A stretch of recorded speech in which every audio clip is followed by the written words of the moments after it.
Good morning students. भौतिक विज्ञान की क्लास में आपका फिर से स्वागत है। लास्ट लेक्चर में हमने विवर्तन के बारे में बात करी थी और विवर्तन के दो प्रकार थे, वो भी हमने देखे थे। क्या फिनोमिना होता है विवर्तन का और किसे विवर्तन कहते हैं, प्रकाश का विवर्तन कैसे होता है, और साथ में कौन कौन से इसके दो प्रकार होते हैं और उन दोनों प्रकारों में डिफरेंस क्या है, ये हमने देख लिया था। इन दोनों प्रकारों में अपने यहाँ सिलेबस में जो फ्रॉनहोफर विवर्तन है उसका एक अनुप्रयोग भी है, उसका एक एक्सपेरिमेंटल अनुप्रयोग अपने पास। और वो अनुप्रयोग कौन सा है? एकल स्लिट से फ्रॉनहोफर विवर्तन, वो अपन देखेंगे। एकल झिर्री जिसको अपन कहते हैं, है ना, जिसको स्लिट कहता है।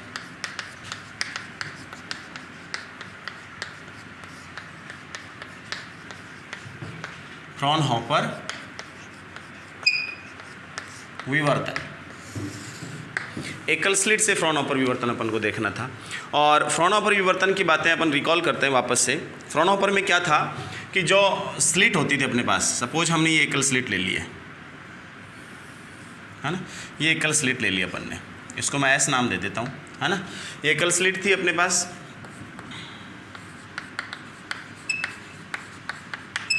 सिंगल स्लिट, इसको मैं विवर्तक भी कह सकता हूँ, ध्यान देना, या विवर्तक डिफ्रैक्टर भी कह सकते हैं। सिंगल स्लिट लिया अपन ने। ये अपने पास जो गत्ता होता है, ये वाला गत्ता, जैसे ये बोर्ड है, इसको अपन यहाँ साइड से यूँ दिख रही है आपको, ये यूँ रखी हुई है ना, तो अपन को साइड से थोड़ा सा इसमें दिखेगा कट, लेकिन अपन अगर सामने से यूँ देखते हैं तो इसमें यूँ कट दिखेगा पूरा। जैसे बोर्ड अपन सामने से देखें तो यूँ दिखेगा और साइड से देखें तो बीच में थोड़ा सा कटाव दिखेगा, तो वो स्थिति इसकी है। हमने कहा था कि फ्रॉनहोफर विवर्तन में इस विवर्तक से प्रकाश स्रोत की प्रभावी दूरी अनंत होती है और पर्दे की प्रभावी दूरी क्या होती है? अनंत होती है। तो अपन क्या करते हैं, प्रकाश स्रोत ऐसे लेते हैं, ये वाला प्रकाश स्रोत ऐसे, ठीक है। इस प्रकाश स्रोत से बिंदुवत अपन ने प्रकाश स्रोत लिया तो तरंगें कैसी होंगी? गोलाकार होंगी। तरंगागर गोलाकार होंगी, तरंगों के संचरण के कारण जो तरंगागर होंगे वो गोलाकार प्राप्त होंगे। तो उनके लिए अपन क्या करेंगे, यहाँ पर एक लेंस ले लेते हैं, ये लेंस ले लेते हैं, L1 ले लिया, और अपन कह रहे हैं कि ये जो रखा हुआ है सोर्स, ये इसकी फोकल पॉइंट पे रखा हुआ है F1। यहाँ से जो प्रकाश किरणें जाएंगी, जो सेंटर से होके जाएगी, वो सीधी चली जाएगी, है ना।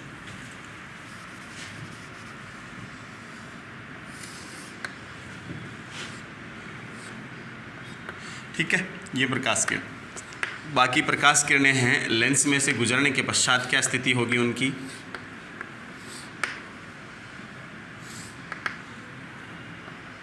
वो समांतर हो जाएंगी। क्या हो जाएंगी? समानांतर जाएंगे एक दूसरे के, ये स्थिति रहेगी। अब ये थोड़ा सा जो पार्ट आपको यहाँ दिखता है, ये पार्ट मैं इसको थोड़ा बड़ा ले लेता हूँ ताकि इजी रहेगा आपको समझने के लिए, है ना। ये थोड़ा बड़ा ले लेता हूँ पार्ट। हम ये मानते हैं कि है बहुत छोटी ये स्लिट, है ना। ये बाकी का पार्ट तो क्या हो रहा है, रुक रहा है। ये सपोज पार्ट जा रहा है इसमें से,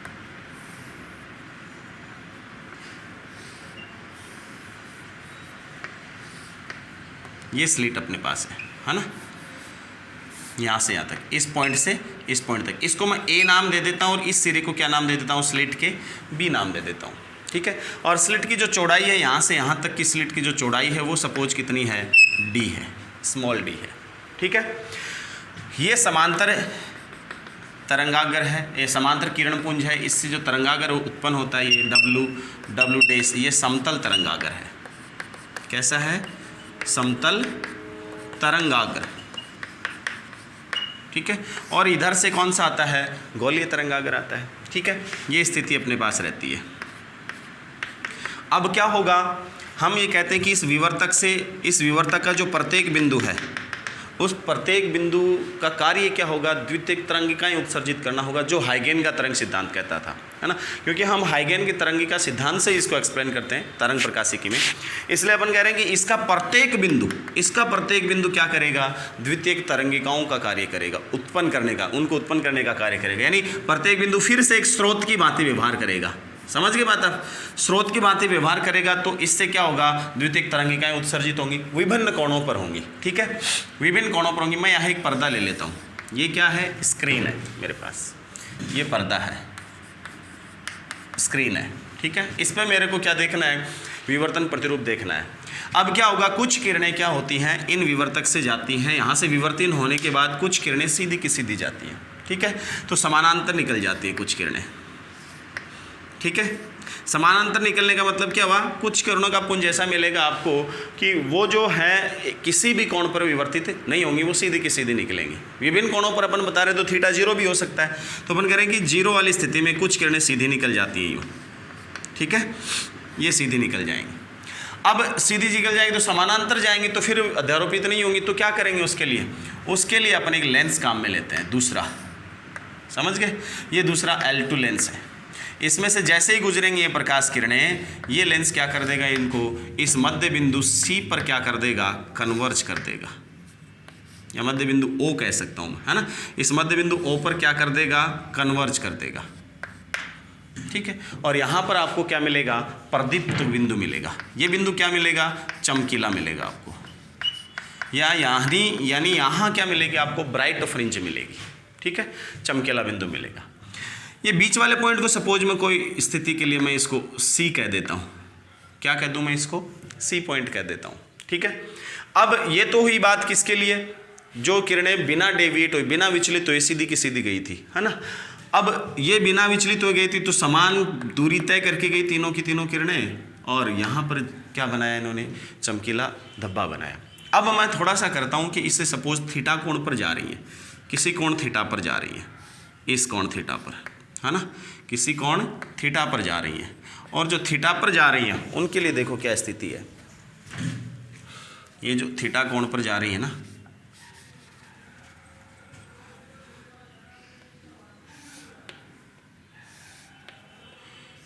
ये थीटा कोण पर जा रही है, समझ गए, ये पहले वाली थी, और पहले वाली इससे किसके इस कोण पर है, थीटा पर, थीटा कोण पर। ये जनाब, ये जो प्रकाश किरणें जाएंगी ये इस लेंस में से गुजरने के पश्चात क्या होंगी,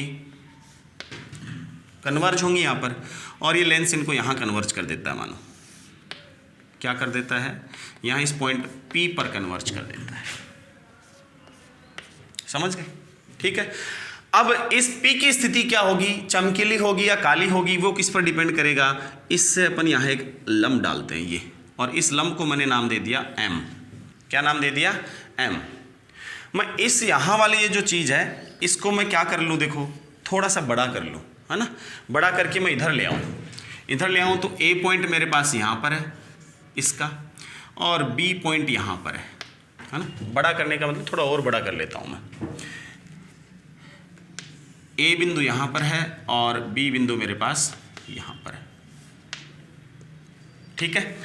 इससे प्रकाश किरण यूँ जा रही है, इनका जो मध्य बिंदु है अपने पास ये वाला C, ये C मध्य बिंदु, इससे प्रकाश किरण यूँ जा रही है और इससे भी जा रही है, ये तीन प्रकाश किरणें जा रही हैं अपने पास। तो यहाँ से मैंने लंब डाला ये M, तो ये जो डिस्टेंस है यहाँ से यहाँ तक की, ये डेल्टा अक्स क्या कहलाता है, पथांतर। ये क्या कहलाता है इन किरणों में, पथांतर। एक ही स्लिट से उत्पन्न होती है। देखो फर्क इसमें क्या देखते हैं अपन, ये एक ही स्लिट है ना, एक ही स्लिट के अलग अलग बिंदुओं से उत्पन्न जो तरंगिकाएं हैं वो देखो इस लाइन के बाद तो सारी समान तय करती है दूरी, इससे पहले वाली स्थिति है उसमें क्या होती है, दूरियां अलग अलग तय होती। जैसे एक प्रकाश किरण यहाँ से चली, दूसरी जो यहाँ से चलेगी इस पॉइंट से यहाँ से चलेगी, उसको इतनी दूरी ज़्यादा तय करनी पड़ेगी पहले की बजाय। सी से जो जा रही है उसको इतनी दूरी तय करनी पड़ रही है, किससे, ए से ज़्यादा, और जो बी से तरंग जा रही है उसको इतनी दूरी ज़्यादा तय करनी पड़ रही है, किससे, ए से। अब क्या होता है, ये जो प्रकाश तरंगें यहाँ से विवर्तित होकर जाती हैं किसी कोण थीटा पर, ये थीटा पर जा रही है ना, और चूंकि अपन करेंगे ये कोण थीटा है तो ये कितना हो गया 90 माइनस थीटा, क्योंकि लंब डाला अपन 90 माइनस थीटा, और ये कितना हो गया थीटा वापस से, क्योंकि एक कोण कितना है 90 टोटल, ये वाली लाइन और इसका ये कोण कितना है 90, ये है ना, तो ये टोटल 90, इसमें से ये थीटा कट गया तो 90 माइनस थीटा, और इसके साथ ये 90 बनाता तो ये थीटा, समझ गए, थीटा कोण हो गया। तो ये अंदर वाला जो कोण है ये कितना हो गया थीटा, ठीक है। अब हम कह रहे हैं कि इतना पथांतर हो गया इन किरणों में और इन किरणों में। इस पथांतर के कारण यहाँ पर चमकीली या काली फ्रिंज बन सकती है, समझ गए बात आप, कि यहाँ चमकीले बनेगी या काले बनेगी वो इस पर डिपेंड करेगा कि ये जो तरंगे आती हैं यहाँ से विवर्तित जो तरंगे आती हैं इस थीटा कोण वाली तरंगे, इन तरंगों में किस प्रकार का पथांतर, यानी एक ही सिंगल स्लिट से उत्पन्न द्वितीयक तरंगिकाएं या विवर्तित तरंगिकाएं हैं, उनमें पथांतर की क्या स्थिति है आपस में, उस पथांतर के कारण यहाँ बिंदु P पर आपको स्थिति मिलेगी प्रकाश की तीव्रता की, है ना। तो अपन कह रहे हैं कि सपोज केस फर्स्ट ले लूँ मैं, या यहाँ अपन ये देखें कि ये स्थिति कितनी है, यहाँ से यहाँ तक की दूरी कितनी मान रहे हैं अपन, d, यानी स्लिट की चौड़ाई कितनी मान रहे हैं, d, ये कोण थीटा है, तो ये डेल्टा एक्स कितना हो जाएगा, तो पथांतर कितना हो जाएगा। इसको मैं मिटा सकता हूँ इधर से, अब इसका कोई काम नहीं है, ये अपने पास परिपचित ये प्रायोगिक व्यवस्था थी एकल स्लिट वाली, ठीक है। तो मैं इसको इधर से मिटा देता हूँ, चलो देखो क्या होगा। अपने पास पथांतर क्या आया यहाँ से, डेल्टा एक्स, तो पथांतर कितना होगा,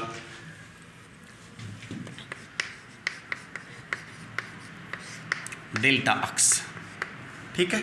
और डेल्टा एक्स का मान कितना आएगा यहाँ से साइन थीटा लगा दो इस डायग्राम में मैं, तो पथांतर के लिए त्रिभुज कौन सा, ए बी एम, ये देखो ये 90 डिग्री है, ध्यान रखना ये 90 डिग्री है यहाँ पर, तो त्रिभुज ए बी एम में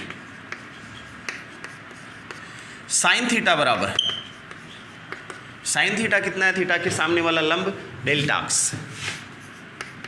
एक्स अपॉन कर्ण ये वाला हो गया डी, तो अपने पास डेल्टा एक्स पथांतर कितना आ गया, डी साइन थीटा, ये जनाब अपने पास ज्योमेट्रिकल पथांतर आ गया, समीकरण नंबर 1 मैंने दे दिया, ये पथांतर आ गया डेल्टा एक्स। अब देखो पी बिंदु चमकीला होगा या काला होगा वो इस पर डिपेंड करेगा कि इस डेल्टा एक्स का मान कितना होता है, समझ गए। तो देखो इसके लिए अपन दो स्थितियां लेते हैं, केस फर्स्ट लेते हैं अपन इसके लिए क्या लें अपन, केस फर्स्ट। केस फर्स्ट में अपन कहते हैं कि अगर ये पथांतर सपोज लेमडा के बराबर होता, किसके बराबर होता, सपोज लेमडा के बराबर होता, कि यदि, पहली बात मैं क्या मानूं, यदि डेल्टा एक्स किसके बराबर है, लेमडा के। अपन अगर मान के चलें कि शुरुआत में सपोज इसका मान किसके बराबर है, लेमडा के बराबर है। अब ये सी मिड पॉइंट है, सी क्या है, मिड पॉइंट। अपन ये कह रहे हैं कि ए से जो तरंगिकाएं उत्सर्जित होती हैं उनके, और जो बी से उत्सर्जित होती हैं उन तरंगिकाओं के बीच पथांतर कितना है, डेल्टा एक्स, और उसका मान अपन ने क्या मान लिया, लेमडा। हम ये मान लें कि बी और ये जो सी पॉइंट है ये किस पर है, मिड में है ना, मिड वाली स्थिति पर है। तो बीच वाली स्थिति पर है, तो अपन सपोज सममिति से, सिमेट्री से अपन ये मान सकते हैं कि ए से उत्पन्न तरंगिकाओं और बी से उत्पन्न तरंगिकाओं के मध्य कुल पथांतर लेमडा है। तो बीच वाली स्थिति तक आते आते देखें तो लेमडा बाई 2 रह जाना चाहिए, यानी ए से जो तरंगिका उत्सर्जित हुई उससे आगे जो भी तरंगिकाएं उनमें पथांतर तो होगा। और ये सममिति के कारण बीच में लिया अपन ने, तो बीच में होने के कारण सपोज ए से और सी से जो उत्पन्न हो रही है ये भी तो पथांतर है ना। सपोज ये पूरा लेमडा माना अपन ने, तो ये सपोज कितना हुआ, लेमडा बाई 2, यानी ए और सी दोनों से जो उत्पन्न तरंगिकाएं उनके बीच पथांतर कितना है, लेमडा बाई 2।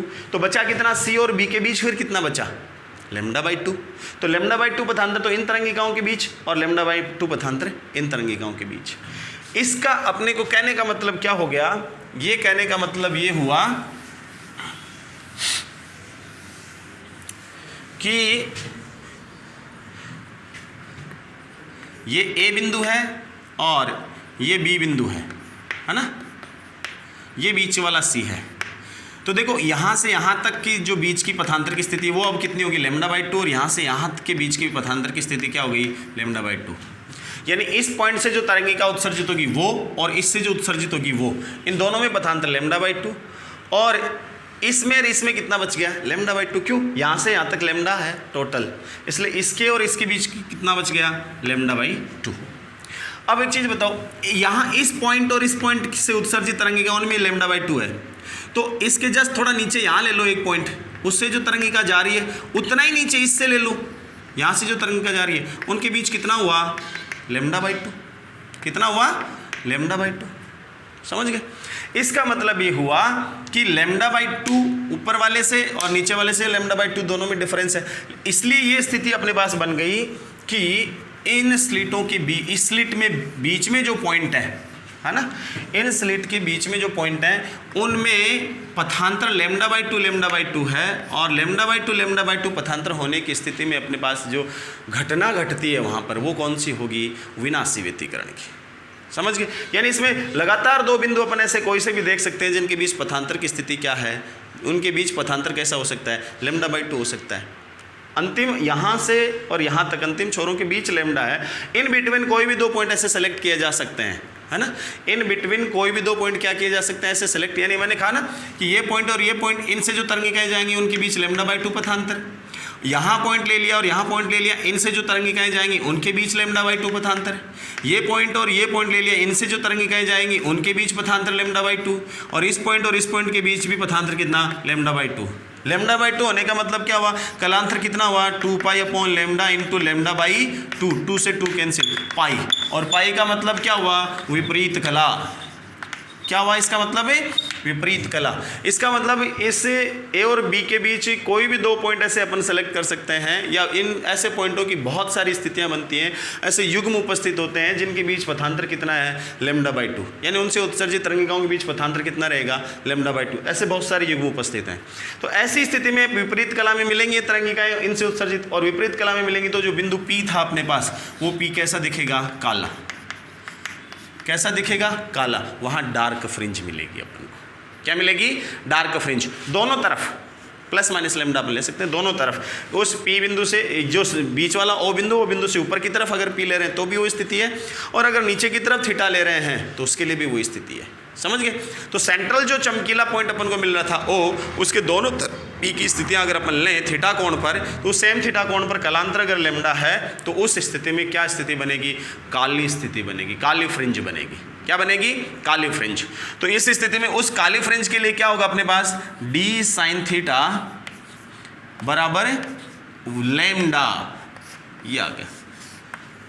और उसकी कोणीय स्थिति क्या होगी, थीटा बराबर sine inverse lambda upon D. इस डी को उधर ले जाओ, तो लैम्डा अपॉन डी। उस स्थिति, उस कोण की स्थिति अपन फाइंड आउट कर सकते हैं कि किस कोण पर अपन को क्या मिलेगा, काला धब्बा मिलेगा, या अपन को क्या मिलेगी, डार्क फ्रिंज मिलेगी। समझ गए बात। अब तीव्रता न्यूनतम मिलेगी इस थीटा कोण के लिए। इसी तरह अगर मैं एक काम दूसरा करूं, इसी में एक दूसरी बात और बताऊं आपको। क्या बताऊं कि थीटा बराबर, तो मैंने यहाँ लिख दिया, थीटा बराबर sine inverse lambda upon D, ये ज्ञात कर सकते हैं अपन। दूसरा मैं ये कहूँ कि अगर अपने पास क्या है, डेल्टा एक्स का मान कितना है, 2 लैम्डा है। कितना है, 2 लैम्डा है। 2 लैम्डा, तो ये वाली स्थिति फिर बन गई। ए पॉइंट यहाँ है और बी पॉइंट यहाँ है, ठीक है, सी पॉइंट यहाँ है। अब मैं कह रहा हूँ कि इस तरंग के बीच और इस तरंग के बीच पथांतर कितना है, टोटल 2 लैम्डा। तो इस बीच वाले पॉइंट के बीच, यहाँ इन दोनों के बीच कितना हो जाएगा पथांतर, लैम्डा। अब इनके बीच भी तो कोई पॉइंट ऐसा ले सकते हैं जिससे उत्सर्जित तरंगिका, उसके लिए पथांतर कितना हो जाएगा, λ/2। समझ गए। अब यहाँ से इस पॉइंट के बीच पथांतर कितना, λ/2। इससे इसके बीच λ/2, और यहाँ इन बिटवीन एक और ले लें तो भी कितना, λ/2। यहाँ भी कितना, λ/2। ये भी कितना, λ/2, और ये भी कितना, λ/2। सिमेट्री से ले लिया अपन ने, सममिति से। तो क्या होगा देखो, इस ए और सी के बीच, किन के बीच, ए और सी के बीच ऐसे कोई भी दो पॉइंट युग्म देखे जा सकते हैं, पॉइंट लिए जा सकते हैं। जैसे इस पॉइंट और इस पॉइंट के बीच λ/2, इससे मैं थोड़ा नीचा लूँ तो इससे भी नीचा लूँगा पॉइंट, इन दोनों के बीच भी कितना होगा, λ/2 ही होगा। इससे और नीचा ले लूँ, यहाँ ले लूँ तो भी λ/2, इससे इस पर आ गया तो λ/2 है ही। फिर इससे थोड़ा नीचे लिया तो इस पॉइंट और यहाँ थोड़ा उतना ही नीचे ले लिया तो इन दोनों के बीच भी कितना, λ/2। अगर इस पॉइंट के इसके साथ नीचे और देखो तो भी कितना हो गया, λ/2। यानी ऐसे पॉइंट युग्म हैं उपस्थित, बहुत सारे उपस्थित हैं पॉइंट युग्म जिनके लिए λ/2 वाली स्थिति बनती है पथांतर की। और ये सारे λ/2 मिलकर के वहाँ क्या बनाएंगे, काला धब्बा, यानी डार्क फ्रिंज बनाएंगे। क्या बनाएंगे, डार्क फ्रिंज। इसका मतलब λ/2 कोण वाले ऐसे बहुत सारे युग्म मेरे पास उपस्थित हैं ए और बी के बीच बिंदुओं के, जिनके बीच कलांतर कितना है, λ/2 होगा। उन सारे युग्मों के कारण वहाँ विपरीत कला में तरंगे मिलेंगी, और विपरीत कला में मिलते हैं तो क्या बनाएंगी, डार्क फ्रिंज बनाएंगे। समझ गए बात आप। इसलिए अपन थोड़ा और ऊपर बढ़ते हैं। मान लो P जो बिंदु अपने पास था, यहाँ जो P बिंदु था उससे थोड़ा और ऊपर बढ़े, यानी अपने पास थीटा का मान अपन और बढ़ा दे, ठीक है। तो उस स्थिति में थोड़ा और ऊपर जाएंगे तो अपन को दूसरा काला स्पॉट मिल जाएगा, समझ गए। क्योंकि पहले लैम्डा था पथांतर, अब कितना ले लिया अपन ने 2 लैम्डा। इसलिए जो बिंदु P था अपने पास यहाँ पर लेंस के बाद, जिस पर यहाँ आपको तरंगिकाएँ मिल रही थी यूँ, है ना, ये बीच वाली स्थिति थी और ये P था। इससे थोड़ा ऊपर जाएंगे, सपोज P डैश पर आए, ठीक है, P डैश पर ये स्थिति रहेगी अपने पास ये वाली। तो यहाँ फिर दूसरा मिलेगा, यहाँ से यहाँ तक का पथांतर कितना दिखा 2 लैम्डा, और जो कोण बना अब की बार थीटा 2 वो कितना होगा वो देखते हैं अपने पास। यानी पथांतर कितना डेल्टा एक्स ये कितना होना चाहिए, लैम्डा मान लिया अपन, अब 2 लैम्डा, यानी और अपन थोड़ा ऊपर जाएँ तो क्या स्थिति बनेगी अब की बार डेल्टा एक्स बराबर 2 लैम्डा है, तो डेल्टा एक्स का मान कितना डी साइन थीटा बराबर 2 लैम्डा, ठीक है। अब इसको मैं 1 कह रहा हूँ, थीटा 1 कह देता हूँ, चलो, क्योंकि ये पहली स्थिति है कौन सी, काली फ्रिंज की, ये दूसरी स्थिति, इसको थीटा 2 कहते हो। थीटा 2 क्या हो गया, sine inverse 2 lambda upon D. Similarly इसी प्रकार से आगे अगर अपन बढ़ते जाएं 2 लैम्डा 3 लैम्डा 4 लैम्डा 5 लैम्डा अगर होता गया तो उस स्थिति में डेल्टा अक्स सपोज कितना है n लैम्डा हो गया, जहां n क्या है, जहां n अपने पास है 1 2 3 एंड सो ऑन। अगर ऐसी स्थिति बनती है तो उनमें लैम्डा बाई 2 युग्म वाले बिंदु उपस्थित होंगे ऐसे पथांतर में। इसलिए d साइन थीटा कितना हो जाएगा, साइन थीटा n कह दूं मैं, n एंगल के लिए n लैम्डा। ये व्यतिकरण विवर्तन निम्निष्ठों की शर्त होती है। ये किसकी शर्त होती है, विवर्तन निम्निष्ठों की शर्त होती है। यानी जो पर्दा अपने पास होता है, इस पर जो सेंट्रल फ्रिंज अपन को ब्राइट मिली थी, उसके अगल बगल यानी इधर ऊपर की तरफ या नीचे की तरफ जब जाते हैं साइडों में, तो हमको बार बार क्या मिलते जाते हैं, काले धब्बे मिलते जाते हैं, काली फ्रिंजें मिलती जाती हैं। उनकी स्थितियाँ ये हैं, इससे मिल सकती हैं। n बराबर 1 पे थीटा 1 पहली काली स्थिति मिलेगी, काली फ्रिंज मिलेगी। n बराबर 2 पे थीटा 2 दूसरी काली स्थिति अपन फाइंड आउट कर सकते हैं। n बराबर 3 पे तीसरी कर सकते हैं, एंड सो ऑन। समझ गए, ये काली स्थितियों वाली स्थितियाँ होंगी। और थीटा n का मान आप आराम से ज्ञात कर सकते हो, sine inverse N lambda upon D, ठीक है। ये कौन सी स्थितियाँ होंगी, काली स्थितियाँ होंगी। अब दूसरी स्थिति क्या होगी, अगली वाली बात अपन करते हैं, केस सेकेंड। केस सेकेंड में क्या हो, देखो ये तो फर्स्ट था, केस सेकेंड क्या है, केस सेकेंड में कहते हैं कि यदि जो डेल्टा अक्स है वो 3 लैम्डा बाई 2 है। कैसा है, 3 लैम्डा बाई 2 है। 3 लैम्डा बाई 2 क्योंकि लैम्डा तक तो अपन ले चुके, कहाँ तक ले चुके, लैम्डा तक ले चुके, ठीक है। और फर्स्ट अपन देखेंगे, फर्स्ट जो ब्राइट फ्रिंज है उसका विस्तार वहाँ लैम्डा तक रहता है अपने पास, और लैम्डा पे फर्स्ट अपन को थीटा 1 देखा था ना, तो लैम्डा जहाँ तक डिफरेंस रहता है वहाँ तक क्या रहता है, पहला काला स्पॉट मिलता है। मैंने देखा थीटा 1 आया तो पहली जो डार्क फ्रिंज है वो कहाँ मिलेगी, वो पहली डार्क फ्रिंज वो मिलेगी थीटा बराबर 1 पर, जो थीटा बराबर थीटा 1 लिया था ना उस पर, ठीक है। और थीटा का मान कितना आया था, साइन इनवर्स लैम्डा अपोन या लैम्डा अपोन डी, तो इस लैम्डा की स्थिति में मिलेगी। तो अब पथांतर लैम्डा से थोड़ा बढ़ाया अपन ने पहली वाली स्थिति में, तो पहले वाली स्थिति में पथांतर बढ़ाकर क्या कर दिया, 3 लैम्डा बाई 2 यानी लैम्डा बाई 2 का विषम गुणज कर दिया। समझ गए। अब ए और बी की भी स्थिति क्या बनेगी, ये ए पॉइंट है और ये बी पॉइंट है, ठीक है। इनके बीच में कहीं सी है, इनसे उत्सर्जित तरंगिकाएं और इनसे उत्सर्जित तरंगिकाएं, इनके बीच पथांतर कितना है 3 लैम्डा बाई 2। जो यहाँ से अपन लम डालते हैं तो ये आता है, ये 3 लैम्डा बाई 2 है। अब देखो जरा, है ना, इनको अपन ए और बी को अपन क्या कर सकते हैं, 3 भागों में बांट सकते हैं सममिति के लिए। तो एक भाग ये, दूसरा ये, तीसरा ये, 1 2 3 भागों में बांट लिया, है ना। इस भाग से उत्सर्जित तरंगिकाएं, तो यहाँ से यहाँ तक का पथांतर कितना, लैम्डा बाई 2। इससे उत्सर्जित तो यहाँ से यहाँ तक का कितना, लैम्डा बाई 2। और इससे उत्सर्जित यानी इन दो तरंगिकाओं के बीच कितना, लैम्डा बाई 2, ठीक है। अब ये तो अपन ने देख लिया कि यहाँ से यहाँ तक चलेंगे तो लैम्डा बाई 2, और यहाँ से यहाँ तक चलेंगे तो कितना, लैम्डा बाई 2। तो देखो यहाँ कोई पॉइंट ले लिया और यहाँ कोई पॉइंट ले लिया तो कितना हो जाएगा, दोनों के बीच सममिति के कारण लैम्डा बाई 2, और लैम्डा बाई 2 है, इसका मतलब वो विनाशी व्यतिकरण दर्शाएंगे, है ना। यानी अध्यारोपित होकर क्या बनाएंगे, विनाशी वाली स्थिति बनाएंगी। विपरीत कला में मिलेंगी तो क्या देंगे, काला। अब अपन कह रहे हैं कि ये जो 2 भाग हैं ऊपर वाले लैम्डा बाई 2 लैम्डा बाई 2, है ना, ये सममिति वाली स्थिति आ गई। तो यहाँ तक का जो भाग है उसमें कोई भी दो ऐसे पॉइंट लिए जा सकते हैं जो क्या दर्शा सकते हैं, एक दूसरे के संगत λ/2 का पथांतर दर्शा सकते हैं। और λ/2 का पथांतर दर्शाने का मतलब है पाई का कलांतर, पाई का मतलब विपरीत कला में मिल सकती है उनसे उत्सर्जित तरंगिकाएं। और विपरीत कला में मिलने का मतलब क्या हुआ, डार्क फ्रिंज, है ना, काला धब्बा। ऐसा जरूरी नहीं कि इन दो के बीच ही देखें, ये बीच वाला, ये वाला जो पॉइंट है, ये वाला पॉइंट और इसके बीच भी ऐसी स्थिति है, इसके बीच भी वही स्थिति है λ/2। लेकिन एक चीज़ देखो, कोई भी दो अगर आपने ले लिए संगत दो, ये और ये ले लिए, तो इनके बीच वाली जो तरंगिकाएं हैं वो तो क्या बनाएंगी, विपरीत कला वाली स्थिति लेंगी, ठीक है। लेकिन फिर एक तो बच गया ना, इससे उत्सर्जित तरंगिकाएं तो बच गई ना, उनके बीच तो पथांतर है ना λ/2, उनके बीच तो पथांतर मैक्सिमम λ/2 है। लेकिन इन बिटवीन कोई दो पॉइंट है, उनके लिए जरूरी थोड़ी है कि पथांतर λ/2 है, कोई जरूरी नहीं, कम होगा।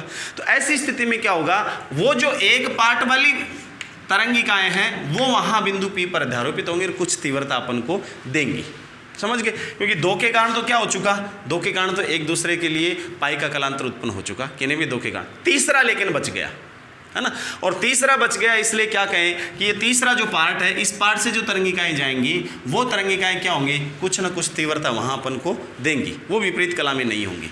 विपरीत कला में नहीं होंगी इसका मतलब तीव्रता मिलेगी अपन को, समझ गए।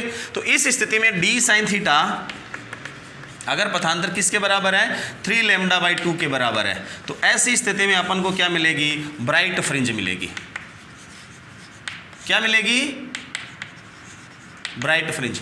अब चमकीली फ्रिंज मिलेगी। अब देखो ये दो पार्ट थे, दो ने तो मिलकर के क्या कर लिया, विनाशी स्थिति बना दी, ये निकाली फ्रिंज बना ली, लेकिन एक पार्ट नहीं ब्राइट बनाई। अगर तीनों मिलते तो क्या होता, और ज़्यादा ब्राइट मिलती, लेकिन दो पार्ट तो नहीं दे पाए ना अपना योगदान ब्राइट फ्रिंज में, इसलिए ये छोटा सा पार्ट इसका तीसरा हिस्सा योगदान दे पाया। इसलिए अपन कह रहे जो ब्राइट फ्रिंज मिलेगी उसकी तीव्रता क्या होगी, कम होगी, उसकी तीव्रता क्या होगी, कम होगी। ध्यान देना, सेंट्रल जो फ्रिंज बनी थी, बीच वाली फ्रिंज बनी थी ओ बिंदु पर, उसकी बजाय इसकी तीव्रता क्या होगी, कम होगी। दोनों तरफ ऐसी फ्रिंजें बनेंगी। अगर ऐसे ही मैं कह दूं कि 5 λ/2 है, पथांतर कितना है, डेल्टा अक्स बराबर कितना है, 5 λ/2, तो 5 λ/2 होने का मतलब क्या है, इसको 5 भागों में बांट के देख लेते हैं, 1 2 3 4 5, 1 2 3 4 5, और किन्हीं भी 4 भागों के लिए अपने पास वो स्थिति बनेगी λ/2, लेकिन फिर एक भाग बच जाएगा, समझ गए बात आप, उसके कारण तीव्रता वहाँ पर अपन को मिलेगी। तो ऐसी स्थिति में फिर मैं अगर कहूँगी d sin थीटा बराबर 5 λ/2, अगर ऐसी स्थिति है तो उसके लिए भी ये पहला और ये दूसरा θ2, ये किसके लिए, ये फिर ब्राइट फ्रिंज देगा अपन को। इसी प्रकार अगर d sin थीटा n कह दूं मैं, तो क्या होगा 2n + 1 λ/2, जहाँ n कितना है 1 2 3 एंड सो ऑन।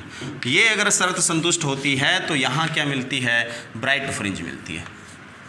क्या मिलती है यहाँ पर, इन स्थितियों पर ब्राइट फ्रिंज मिलती है। बस बात ये हो जाती है कि उन फ्रिंजों की तीव्रताएं क्या होती जाती हैं, घटती जाती हैं, क्योंकि उनके मोस्ट ऑफ पार्ट सममिति में जो आ जाते हैं 2 4 6 8 10 12, है ना, वो पार्ट तो λ/2 पथांतर के कारण विनाशी व्यतिकरण की का योगदान करेंगे, है ना, विनाशी वाली स्थिति का योगदान करेंगे। और यहाँ जो अपन देख रहे हैं लास्ट वाला जो पार्ट बचता है एक ऑड λ/2 वाला, वो पार्ट ही आपको तीव्रता दे पाता है। इसलिए पर्दे पर जो तीव्रता वितरण है उसकी तीव्रता जो उच्छिष्टों की है वो तो घटती जाती है। जहाँ चमकीली फ्रिंजें मिलती हैं वहाँ उन चमकीली फ्रिंजों की तीव्रता तो क्या होती है, घटती जाती है। किसकी तुलना में, सेंट्रल फ्रिंज की तुलना में, समझ गए बात आप। और ऐसी स्थितियों में अपने पास देखो क्या मिलता है, ग्राफ क्या मिलता है,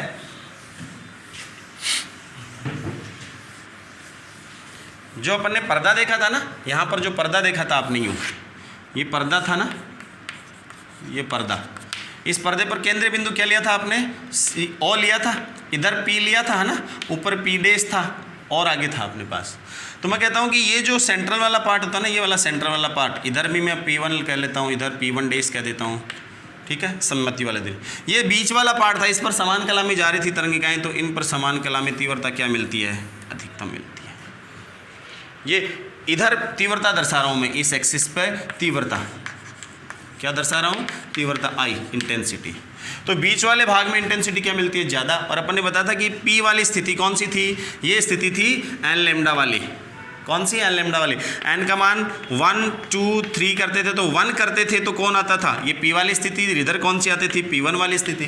एन बराबर 2 करते इधर P डैश वाली स्थिति और इधर क्या आती थी? P1 डैश वाली स्थिति था ना। तो एन बराबर 1 करते ही क्या होता था? यहाँ तीव्रता मिलती थी P पर और कम मिलती थी, लेकिन बीच में थोड़ी ज़्यादा मिलती थी और फिर कम हो जाती थी।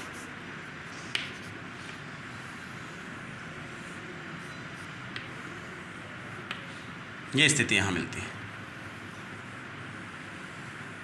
ये जो बीच वाली स्थिति है ना, ये बीच वाली स्थिति, ये 3 लेमडा बाई 2 वाली स्थिति है, और ये P वाली स्थिति ये लेमडा बाई वाली, और ये ऊपर वाली ये 2 लेमडा की स्थिति है, और ये 0 वाली स्थिति है, और ये 3 लेमडा बाई 2 वाली स्थिति है, lambda by sorry minus lambda वाली, और ये बीच वाली -3 लेमडा बाई 2 वाली, और ये 2 लेमडा माइनस वाली स्थिति है। ऐसे आगे जाएंगे तो और मिलेंगे अपन को तीव्रता, लेकिन कम होते जाएंगे।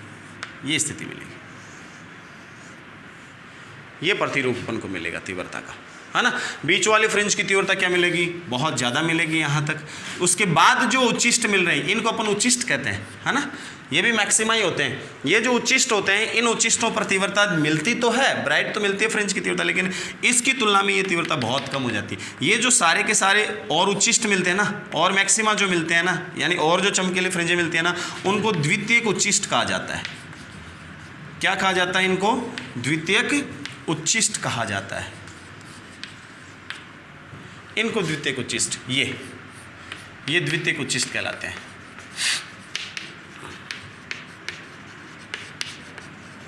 और ये क्या कहलाता है?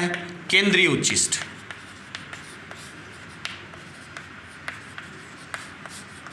मैक्सिमा, सेंट्रल मैक्सिमा ही कहलाता है, ठीक है ना। ये केंद्रीय उच्चिष्ट, इसकी चौड़ाई भी बाकी उच्चिष्टों से क्या होती है? कोणीय चौड़ाई भी ज़्यादा होती है। देखो यहाँ से यहाँ तक होती है इनकी कोणीय चौड़ाई, पूरी यहाँ से यहाँ तक। इसकी कोणीय चौड़ाई कितनी होती है? देखो जरा बताना मुझे। θ1 इस तरफ मिनिमा देखा था तो θ1 कितना आया था? Sine inverse lambda upon D. और इस तरफ अगर देखते हैं तो कितना आया था? वही θ1 इधर था, sine inverse lambda upon D. परिमाण तो उतना ही था, ठीक है। इसका अगर थीटा बहुत अत्यल्प है, अगर थीटा अत्यल्प है, इसका मतलब sine theta approximate equal to कितना? थीटा। इसलिए अपन कहेंगे थीटा बराबर लेमडा अपॉन डी, और इधर भी थीटा बराबर लेमडा अपॉन डी। तो टोटल चौड़ाई कितनी होगी सेंट्रल फ्रिंज की? इस सेंट्रल जो अपने पास है इसकी चौड़ाई कितनी होगी? 2 थीटा। टोटल कोणीय चौड़ाई होगी 2 लेमडा अपॉन डी, 2 थीटा होगी। इतनी चौड़ाई का बनेगा, समझ गए। बाकी जो है उनकी कोणीय चौड़ाई कम होती जाएगी। एक खास बात और ध्यान रखने लायक है कि यहाँ जो मिनिमा मिलता है उसकी इंटेंसिटी एकदम जीरो नहीं मिलती। ये जो मिनिमा होता है ना, इसकी इंटेंसिटी एकदम से जीरो नहीं होती, कुछ मान रहता है। हालांकि बहुत कम होती है तीव्रता यहाँ पर, लेकिन थोड़ा सा मान तो यहाँ रह ही जाता है ना। ये स्थिति अपने पास बनती है। अब ये सेकेंडरी उच्चिष्ट होने में ये पहला कहलाएगा पहला सेकेंडरी उच्चिष्ट, ये दूसरा सेकेंडरी उच्चिष्ट, ये तीसरा सेकेंडरी। ये 2m दर्जे के हैं सारे के सारे ही। तो ये पहला द्वितीयक उच्चिष्ट, ये दूसरा द्वितीयक उच्चिष्ट, ये तीसरा द्वितीयक उच्चिष्ट कहलाएगा। इसके बाद वाली सेंट्रल के बाद जितने भी उन सबको द्वितीयक उच्चिष्ट ही कहेंगे, वो सेकेंडरी कहलाएंगे। प्राइमरी तो ये हो गया, वो सेकेंडरी कहलाएंगे, लेकिन उन सेकेंडरी का भी ऑर्डर तो होना चाहिए ना, 1 2 3 4 5, है ना। तो वो ऑर्डर इसका रहेगा। इस प्रकार से फ्रोनहोफर ने एक्सप्लेन किया कि जो पर्दे पर तीव्रता वितरण है वो इस प्रकार का प्राप्त होता है, और आप आराम से इसको क्या कर सकते हो, देख सकते हो पर्दे पर। जब आप इस एकल स्लिट से सिंगल स्लिट से जब आप विवर्तन प्रतिरूप देखोगे तो ये स्थिति आपको देखने को मिलेगी। हाँ, इसमें एक चीज़ और ध्यान रखने लायक है, ये जो सेंट्रल मैक्सिमा आपके पास मिलता है, ये सेंट्रल मैक्सिमा अधिकतम तीव्रता का होता है। सबसे ज़्यादा चमकीला स्पॉट यही होता है, इसकी चौड़ाई सबसे ज़्यादा होती है। और ये जो तीव्रता वितरण मिलता है ना, इस तीव्रता वितरण का इधर क्या ले रहे हैं अपन? थीटा तो ले रहे हैं ना, या कोण ही तो ले रहे हैं ना, कौन ही ले रहे हैं, है ना। तो अपन कह रहे हैं कि ये जो तीव्रता वितरण है इसका, वो तीव्रता वितरण कैसे मिलता है? I बराबर I0 sine square alpha upon alpha square. ये फॉर्मूला अपन को मिलता है, समझ गए। ये फॉर्मूला अपन को क्या मिलता है? इसकी तीव्रता का फॉर्मूला मिलता है इस वितरण का, जो हायर स्टडीज़ में आप पढ़ोगे। आपके केवल फॉर्मूला ही बताया गया कि वेरिएशन किस प्रकार से होता है, वो इस प्रकार से होता है। हायर स्टडीज़ में जाओगे तो आप देखोगे कि ये भी कैसे मिला, ये आया कैसे, आयाम कितना होगा, यहाँ पहुँचने वाली तरंगिका वो सारा निकालोगे आप, है ना। यहाँ आपको केवल इतना देखना है कि ये कितना आता है अपने पास, ठीक है ना। तो ये अपने पास स्थिति रहती है पाई अपॉन लेमडा। अल्फा का मान क्या होता है? वेयर अल्फा इक्वल टू क्या होता है? पाई upon lambda d sine theta. ये अपने पास स्थिति रहती है। ये अल्फा थीटा के साथ इस प्रकार से संबंध रहता है, पाई upon lambda d sine theta, ठीक है, कोई दिक्कत इसमें नहीं होनी चाहिए। इससे देखो वही स्थिति बन जाती है वापस। अगर आपके पास अल्फा क्या बता रहा है, कालांतर बता रहा ना, ये अल्फा वाली स्थिति है। अगर सपोज आप एक चीज़ बताओ, अल्फा यानी पाई है, अल्फा का मान कितना है, पाई है, तो निम्नलिखित वाली स्थिति बनेगी विपरीत कला वाली। तो यहाँ पाई रखो अल्फा का मान, तो पाई बराबर pi upon lambda d sine theta. Pi से पाई कैंसिल, तो डी साइन थीटा कितना आ गया, लेमडा। वो पहले वाली स्थिति आ गई, पहला निम्नलिखित यहाँ मिल जाएगा। समझ गए बात। अब तो ये उसी शर्त को संतुष्ट करता है।